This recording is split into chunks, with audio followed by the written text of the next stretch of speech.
Porque ¿qué es la adoración entonces? Porque la corrección viene por la forma como a veces nos expresamos en la cena del Señor. Y yo quiero que leamos primeramente el Evangelio de Juan, capítulo 4, versículo 21 en adelante. Jesús le dijo: mujer, créeme que la hora viene cuando ni en este monte ni en Jerusalén adoraréis al Padre. Vosotros adoráis lo que no sabéis.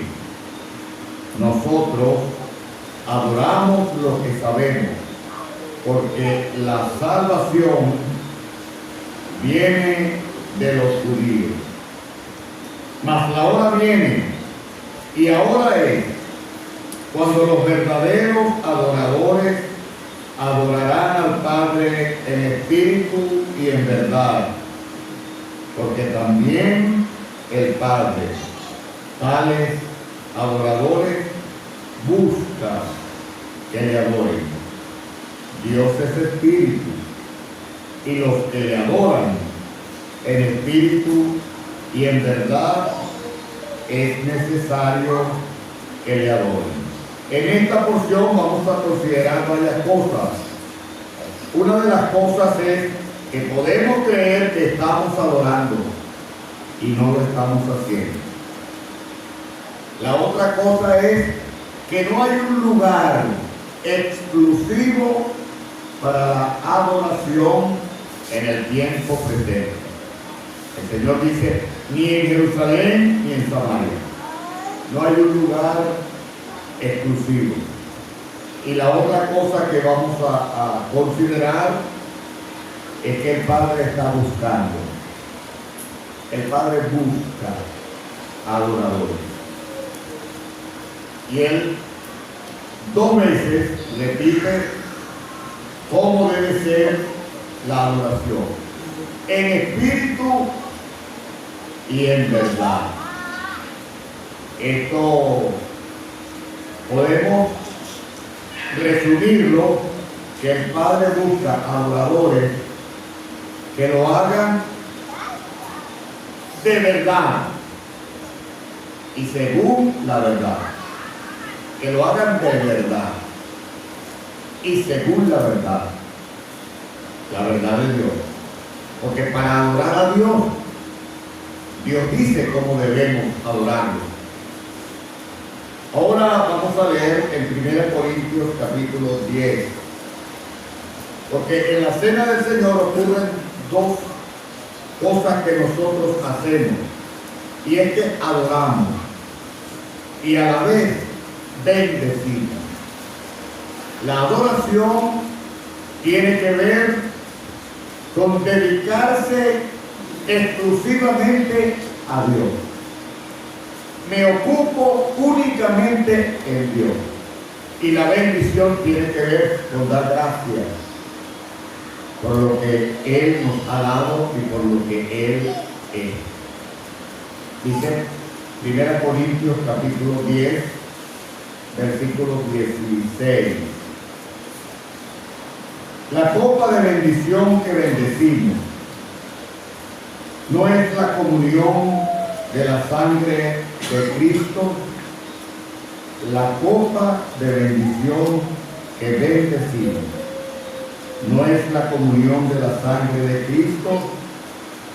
El pan que partimos no es la comunión del cuerpo de Cristo. Siendo uno solo el pan, nosotros, con ser muchos, somos un cuerpo, pues todos participamos de aquel mismo pan. Y un último versículo en el capítulo 14, porque estos son principios que debe haber en una reunión de adoración o de la cena del Señor. No pueden faltar lo que tenemos en el versículo 26 del capítulo 14. ¿Qué hay, pues, hermanos, cuando os reunís? Él comienza diciendo, cada uno de vosotros. Yo me imagino la iglesia en Corinto, no sé cuántos eran, pero en Corinto cada uno de los hermanos, cuando iba a la reunión, cada uno de ellos llevaba lo que dice este versículo. ¿Quiénes salvo? Esto pudiéramos considerarlo. Hay himnos, hay hermanos que deben venir desde su casa con un himno para la cena del Señor y decirle al Señor, Señor, si este es el himno que va a ir en la guía del Espíritu Santo, permíteme levantarme. No es el que a mí me gusta, no es el que a mí me gusta, es el himno que el Espíritu Santo quiere usar en ese momento. Pero hay varios hermanos que han tenido ejercicio en su casa con el himno. Uno trae en mente uno, el otro trae el otro uno, y el Espíritu Santo va a mover el corazón del hermano que el Espíritu Santo quiere usar. Pero lo importante es que tienen ejercicio en traer un himno. No es que están buscando en el banco a la hora de la reunión, es que ya traen desde su casa este ejercicio para la adoración. Ese es un hermano que se está preparando para venir al culto. Y él dice otra cosa que no puede faltar. Tiene doctrina, tiene lengua, tiene revelación, tiene interpretación. Si bien es cierto que debemos traer un himno, debemos traer doctrina. Debe haber algo de la palabra de Dios en cada reunión. Los creyentes en Corinto, ellos no tenían la Biblia, pero cuando ellos iban al culto, ellos estaban pensando las enseñanzas que habían recibido de Pablo para expresarlas en ese culto. Y todos salían edificados. De tal manera que no se justifica que nosotros vengamos el domingo en la mañana y que digamos, bueno, hoy no voy a tomar parte porque no me preparé. Esto no debería ocurrir, porque debemos venir al culto preparados todos para que el Espíritu Santo nos use de acuerdo a su voluntad. Entonces, leyendo estas dos escrituras, hay otras, pero por cuestión de tiempo no las vamos a leer. Vamos a decir algunas reflexiones. Con relación a lo que hemos leído en el Evangelio de Juan, el Señor le dice a la mujer samaritana, nosotros adoramos lo que sabemos, ustedes adoran lo que no saben. Es posible que estemos adorando a Dios sin saber lo que es la adoración. Y nos vamos a la casa pensando, hoy adoramos al Señor. Los samaritanos pensaban que estaban adorando, y el Señor le dijo, no, ustedes no están haciendo lo que es la verdadera adoración. Ellos pensaban que con ir a un monte y allí hacer unos rituales, hacer un formalismo, ellos pensaban, fui al monte Gerizim, y los judíos podían decir, fui a Jerusalén, fuimos al templo, al lugar escogido por Dios y adoramos. El Señor le va a decir, es posible que hagamos un ritual, es posible que hagamos una formalidad, pero en el fondo no hay adoración. ¿Cuándo hay adoración? Hermanos, hay adoración cuando mi oración está centrada en la persona del Señor, en la persona de Dios.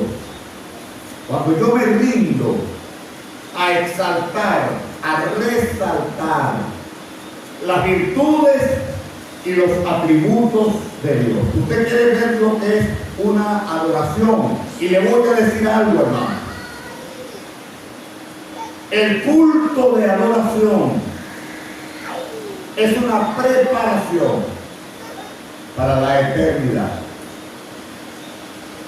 Porque el mayor tiempo que nosotros vamos a pasar en la eternidad va a ser dedicado a la adoración. Vamos a leer rápidamente dos porciones en el libro de Apocalipsis, capítulo 4, para que veamos qué es adorar. Y cada uno de nosotros podrá sacar sus conclusiones si en verdad cuando venimos acá, porque en nuestra reunión de la Cena del Señor, la primera parte es adoración y después viene la parte de bendición. Pero vamos a ver si nosotros, cuando decimos vamos al culto de adoración, por lo que ocurre en el cielo es lo que nosotros hacemos cuando nos reunimos. Apocalipsis, capítulo 4, y en el capítulo 5 vamos a leer rápidamente, dice allí, capítulo 4, versículo 9 en adelante. Y los cuatro seres vivientes tenían cada uno 6 alas, y alrededor, y por dentro estaban llenos de ojos, y no cesaban día y noche de decir: Santo, Santo es el Señor Dios Todopoderoso, el que era, el que es y el que ha de venir. Y siempre que aquellos seres vivientes dan gloria y honra y acción de gracias al que está sentado en el trono, al que vive por los siglos de los siglos, los 24 ancianos se postran delante del que está sentado en el trono y adoran al que vive por los siglos de los siglos, y echan sus coronas delante del trono diciendo: Señor, digno eres de recibir la gloria y la honra y el poder, porque tú creaste todas las cosas y por tu voluntad existen y fueron creadas. Y en el capítulo 5, versículo 9 dice: y cantaban un nuevo cántico diciendo: digno eres de tomar el libro y de abrir su sello, porque tú fuiste inmolado, y con tu sangre nos has redimido para Dios de todo pueblo, lengua, linaje y nación. Y hay algunas expresiones invertidas. Y dice el versículo 12: decía a gran voz: el cordero que fue inmolado es digno de tomar el poder, las riquezas, la sabiduría, la fortaleza, la honra, la gloria y la alabanza. Y a todo lo creado que está en el cielo y sobre la tierra y debajo de la tierra y en el mar, y a todas las cosas que en ellos hay, oí decir al que está sentado en el trono y al Cordero sea la alabanza, la honra, la gloria y el poder por los siglos de los siglos. Los cuatro seres vivientes decían: amén. Ahora, hermanos, ¿qué es la adoración según estas expresiones? Todas las expresiones que encontramos allí, no hay una sola donde los adoradores hablan de ellos. Están hablando de Dios, están resaltando al Cordero, están exaltando al Todopoderoso, están hablando de las virtudes que Él tiene y le dan gloria, honra y alabanza. Cuando nosotros nos reunimos y en el culto de la adoración hablamos de nosotros, hablamos del pecado, de los problemas con los hermanos, eso no es adoración. Venimos a la cena del Señor a ocuparnos de Él.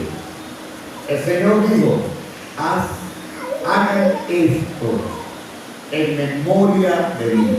Eso significa, hermanos, que la obra debe estar centrada en la persona de Cristo y en su obra, en el Padre y su gran amor para con nosotros. No debe haber tiempo ocupado en otra cosa que no sea en ello. Eso es adorar en espíritu y en verdad. El espíritu me guía a hacerlo según lo que la palabra de Dios dice. No es la hora para yo hacer algo o decir algo contra un hermano. Eso no es la adoración. No es el momento para hacer una corrección. Entonces, estos son los adoradores que el Padre busca, aquellos que se ocupan y que ocupan su tiempo en resaltar al Padre, en exaltar al Hijo. El Señor dijo: la copa de bendición que bendecimos, el tiempo ya se fue, la copa de bendición que bendecimos. Yo me le tomo 10 minutos más, todos vinimos y queremos que se haga claro el tema. Por favor. Bueno, debemos hacerlo en espíritu y en verdad. Debe ser el Espíritu de Dios el que levante al hermano. No es que yo lo voy a hacer porque hay una pausa. Cuando ocurre una pausa, ocurren varias cosas. O no vinimos preparados y el Espíritu Santo no tiene a quién levantar, o el hermano a quien el Espíritu Santo está tocando para que se levanta, no lo hace. Eso ocurre. Hay hermanos a quienes el Espíritu Santo los toca y les da temor levantarse. La mayoría porque son nuevos. No lo hacen. Entonces vengo yo, como hay una pausa, entonces vengo yo y me paro. Eso no es hacerlo en espíritu. Debemos dejar que el Espíritu Santo tome el lugar y Él mueva las piezas, pero para eso es necesario que todos los varones vengan con ejercicio, porque muchas veces la pausa se debe a que venimos de la casa, nos levantamos y salimos corriendo para el culto sin haber tenido una preparación. Y esto, hermano, lamentablemente es lo que yo creo que está pasando en nuestras reuniones. Cada uno de nosotros viene al lugar de adoración, pero a hacer un rito, un formalismo, pero no traemos el corazón cargado, no traemos las manos llenas para darle algo al Señor. Por eso es que dice que el Padre está buscando. Entre tantos el Padre busca. Y qué triste, hermano, cuando el Padre busca en la Florida y no haya. El Padre busca adoradores que le adoren de verdad y en verdad. Nuestras adoraciones tienen que ser adoraciones escriturales. No es lo que a mí se me ocurra, es que lo que yo voy a decir debe estar sustentado en un versículo de la palabra de Dios. Miren, hermanos, póngase a considerar las oraciones de los hermanos cuando los hermanos se paran a orar. Casi siempre es lo mismo. Uno sabe cuando un hermano trae algo nuevo, algo fresco, porque uno ve el cambio en la adoración que él trae. Pero ese hermano, cuando hace eso, es porque él se ha ocupado en su casa con su Señor. Para ser un adorador no es necesario estar en el culto. Cuando uno va a la palabra de Dios, aquel ciego de nacimiento le dijo al Señor, cuando el Señor le dijo: ¿crees tú en el Hijo de Dios? ¿Quién es el Señor para que crea en Él? Yo soy el que habla contigo. Él se postró a los pies del Señor y le adoró. La mayoría de los adoradores en el Nuevo Testamento no dicen palabras, pero están reconociendo, ese ciego reconoció, Él es Dios. Y el milagro que Él hizo, solo Dios puede hacerlo. Es el Creador y se está postrando. La adoración, hermano, muchas veces no tiene que ver con palabras, sino con una actitud. Una actitud que yo asumo en la presencia de Dios. Eso tiene mucho que ver con la reverencia. La adoración tiene que ver mucho con la reverencia. La forma como yo vengo al culto. La forma como yo permito que mis hijos hagan algunas cosas. Eso tiene que ver con la adoración. Es no conocer a Dios. Y la adoración tiene que ver con conocer quién es Dios. El ciego conoció a ese hijo y se postró. La mujer sirofeniza lo venía llamando, Señor, Señor, Señor. Cuando llegó a los pies del Señor se postró.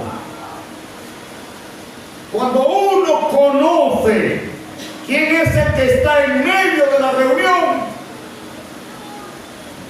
la actitud nuestra cambia, el corazón cambia y hay una verdadera adoración.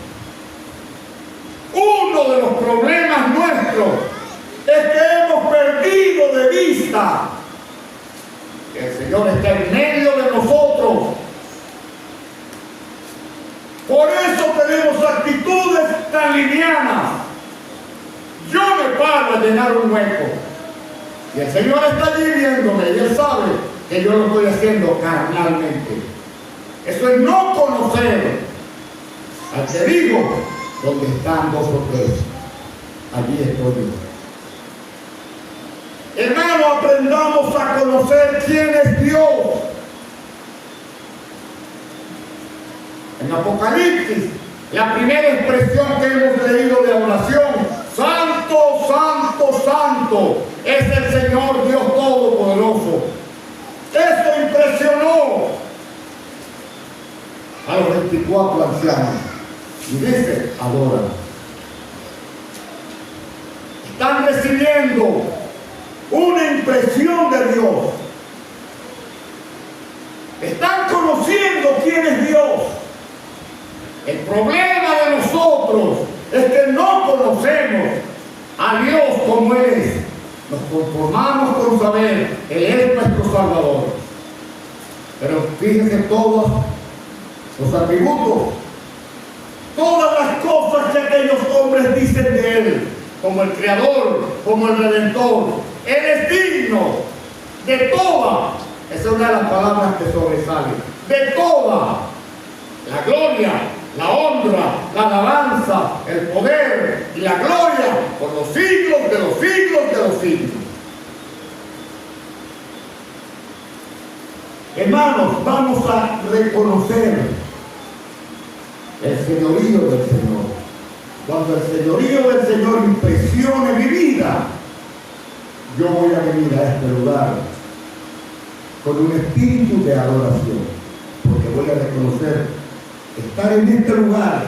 Yo puedo adorar en mi casa, puedo adorar en el carro, puedo adorar en cualquier lugar, pero cuando lo hacemos como congregación, hemos perdido de vista esa gran verdad.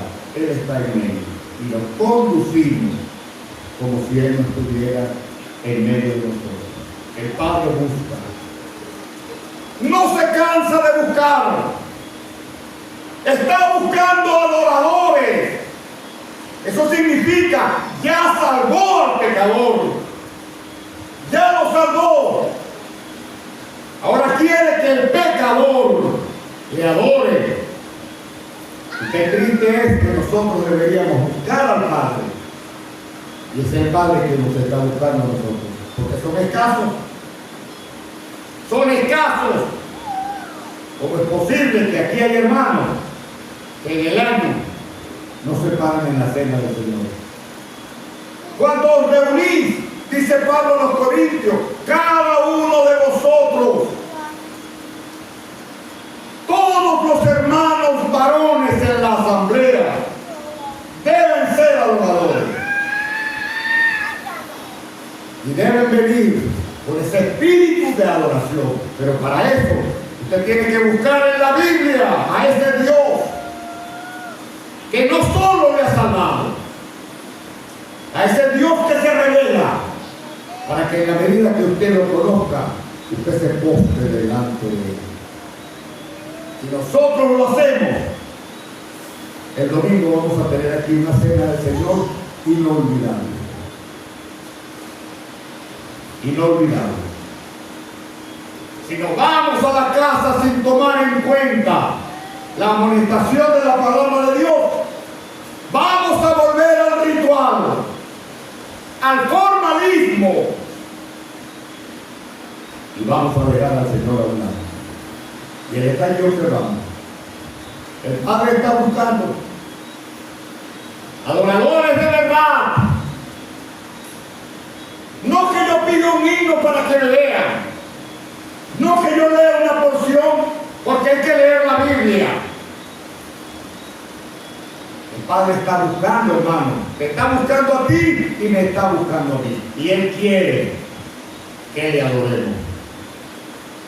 De acuerdo a lo que Él dice en su palabra, en espíritu y en verdad.